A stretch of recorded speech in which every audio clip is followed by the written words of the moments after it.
Hi friends. ஒரு இடத்துல நம்முடைய சுயமரியாதையை காப்பாற்றிக்கணும் அப்படின்னா சில விஷயங்களை வாழ்க்கையில் ஃபாலோ பண்ணி தாங்க ஆகணும். என்னன்னு கேட்குறீங்களா? ஒரு வார்த்தை சொல்லிடுறாங்க. மதியாதர் தலைவாசல் மிதிக்காது. இந்த வரி உங்களுக்கு நல்லாவே தெரியும். ஆத்திச்சூடி வரி. சரிங்களா? உங்களை கூப்பிடலையா? போகாதீங்க. கடைசி நேரத்தில் கூப்பிடுறாங்களா? ரிஜெக்ட் பண்ணிடுங்க. ரொம்ப நேரம் காக்க வைக்கிறாங்களா? அங்கேருந்து வெளியேறிடுங்க. உங்களை ஒதுக்குறாங்களா? மறைஞ்சிடுங்க அந்த இடத்துல இருந்து. தேவையானதுக்கு மட்டும் உங்களுக்கு கால் பண்ணுறாங்களா? பேசாதீங்க. தேவையானப்போ மட்டும் உங்களை வர வச்சு பேசுகிறாங்களா? தயவுசெய்து போகாதீங்க. ஏன்னா ஒவ்வொரு மனிதனுக்கும் சுயமரியாதை ரொம்ப முக்கியங்க. இல்லைங்களா?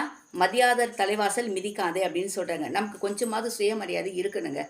தேவைக்கு மட்டும் பயன்படுத்தி எச்சல மாதிரி நம்மளை தூக்கி போடுற சில குரூப்புகள் இந்த உலகத்தில் இருக்க தான் செய்யுது. அது சொந்த பந்தமாக இருக்கலாம், நம்முடைய ஃப்ரெண்ட்ஸாக கூட இருக்கலாங்க.